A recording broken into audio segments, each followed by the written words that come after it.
Hey everyone and welcome back. In our last two videos, we learned what AWS is and how to get started with a free tier AWS account and navigate the console. Today we are taking a massive leap forward. We are going to launch our own server in the cloud. And the best part is it's completely free and free to start with AWS free tier. Let's get right into it. Just to quickly recap, we now have a solid understanding of cloud computing and we have set up our AWS free tier account, which gives us access to a bunch of services for free. We have also toured the management console. Now it's time to put all of that knowledge into the practice. Today, we are going to launch an EC2 instance. This will be your first server in the cloud. So what exactly is EC2? EC2 stands for Elastic Compute Cloud. It's basically a virtual server. Think of it like a renting a computer from Amazon. You get to choose the operating system, how powerful it is, and then you can do whatever you want to with it. We will be looking at four key concepts today: AMIs, instance types, key pairs, and security groups. Don't worry, we'll cover all of these in the demo. This is a quick overview of what we are about to do. We'll walk through the EC2 launch wizard step by step, making sure we stay within the free tier limits. The most important thing here is to make sure you pick a free tier eligible instance type and create a security key pair. Let's head over to the console for the live demo.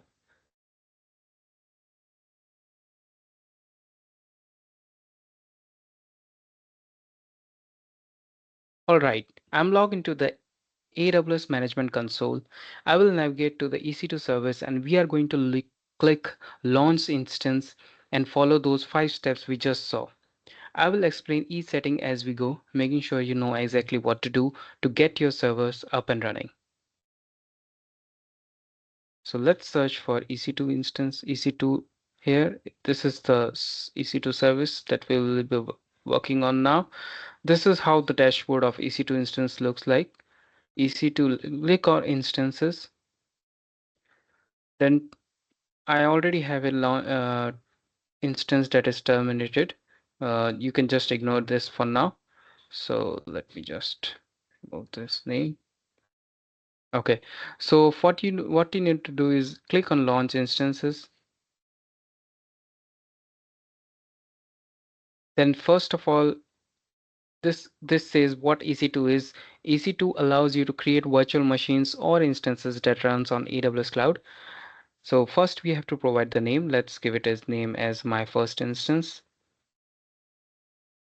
Then there are a couple of AMIs that you see. Amazon machine image. Amazon machine image, you can think of it like a regular IOC images that we have for our laptops or desktops. So those were the kind of those are the similar thing here. So these are basically OS images, and based on this the OS is configured in the instance.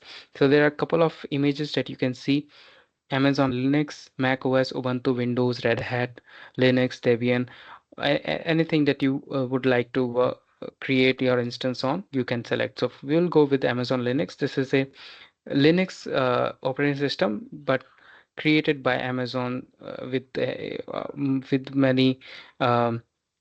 many other softwares in it, built-in softwares. This is a general purpose Linux-based OS that comes with 5 years of long-term support. It is optimized for AWS and designed to provide a secure, stable, and high-performance execution environment. So basically, AWS customized Linux version. So we'll go with this. So from Amazon Linux, there are a couple of AMIs, different AMIs that you have. We will go with the free tier. So just scroll here. You should be able to see a free tier eligible. Let's go with this reasons.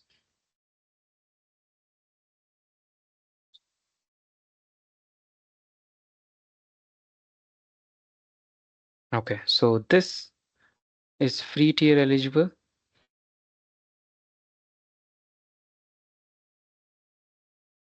Go a bit down. So this is the image that we'll be using.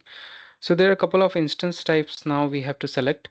So instance type is basically a group of family of various configurations like CPU, memory, and all those other things. So based on that, you can select the instance type. So we will select the T2 T3 micro instance type from the list because this is free tail eligible. So I would recommend you to use this instance type. Now the next thing is key pair. Key pair is basically used to securely connect to your instance. So once you created your instance, you will need this key pair to connect to your instance.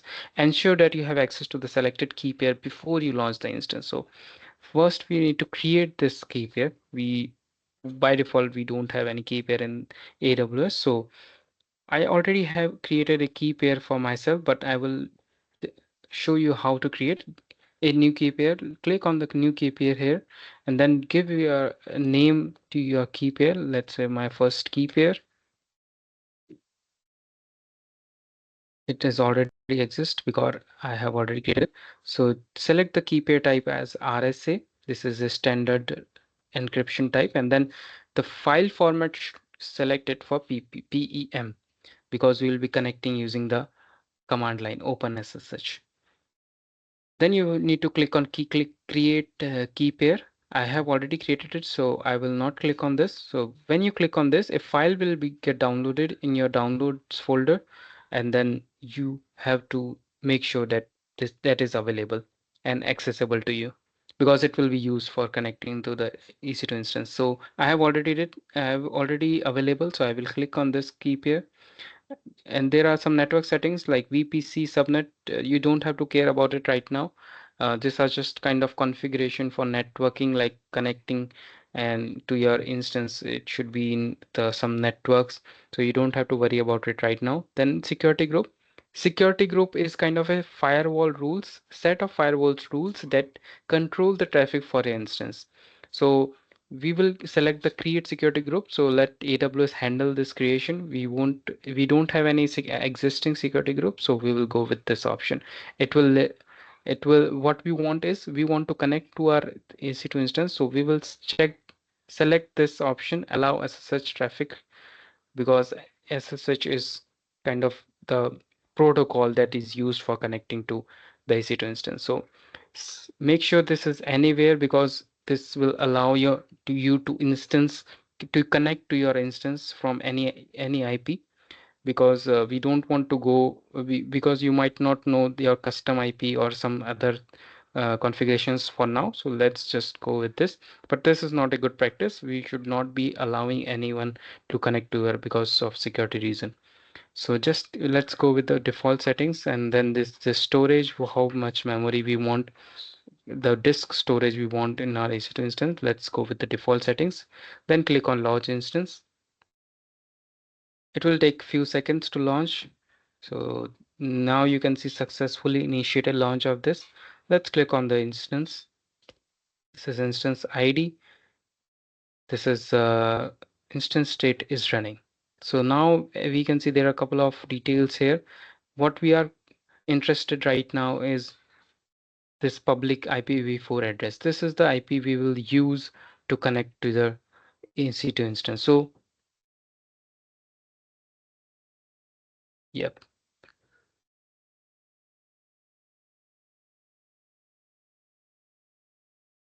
So now to connect to the EC2 instance, click on connect here.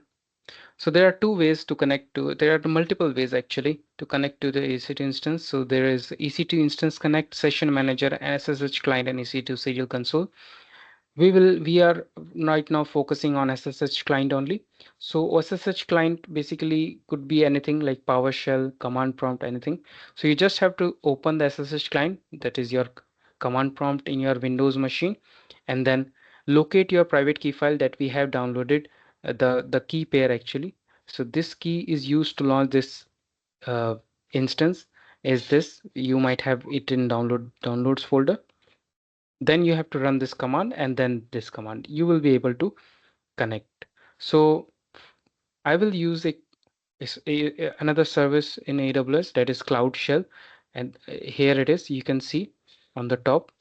If you click on this, it will open a similar window to your command prompt or PowerShell. You just click on add a new tab, a new environment. So it's just similar to what opening a command prompt in your local machine. So I have opened it. Now to connect to the instance, I will need the key pair here. So key pair is in my local system, but not in this environment. This is a cloud environment basically. So I would need to upload this key pair in this environment. So I will just select it and then select my first key pair. The file is uploaded. Then I will just do a ls to verify whether the file is there. The file is available. Now what I wanted to run is chmod 400. What it will do is it will update the permissions of this file. It is done. Now let's copy this command that is mentioned in the bottom, and then I have did it and then enter. It is just asking, are you sure you want to continue connecting? I will say yes. Perfect. So now we are into the instance. Now you can just do host name. This is the IP address. You can verify. This is basically private IP address, not the public one. So there are a couple of different IP addresses assigned to the instance. So now we have successfully connected to it. This is how you can connect to your EC2 instance. Perfect. So this is absolutely crucial step, that is stop versus terminate.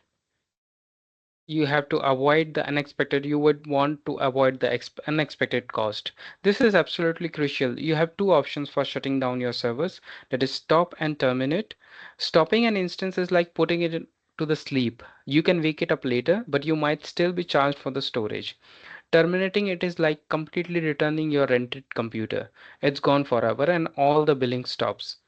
So to ensure you don't get charged accidentally, I strongly recommend you to terminate your instances when you are done experimenting. So let's go back to the console. Okay, I'm back to my console now. Let's click on the instance ID. Let's delete this environment first. We don't want this won't want this environment anymore. Let's click on the environment. Perfect. So this is the instance. Here you will see actions tab. You can click on this. Oh, sorry. There's a tab for instance state. You can click on this and then there's an option to terminate. Just click on that terminate button and it will just ask for your confirmation. Click on terminate and perfect. So the termination is initiated. It is shutting down and in some time it will get terminated. So there you have it. You just launched your first virtual server in the cloud. This is a huge milestone on your cloud journey. In our next video, we will explore another essential service, Amazon S3, which is all about cloud storage. For now, go ahead and try launching your own EC2 instance and remember to terminate it when you are finished. If you like this video, please give it a thumbs up and subscribe for more content. I will see you in the next one. Thank you.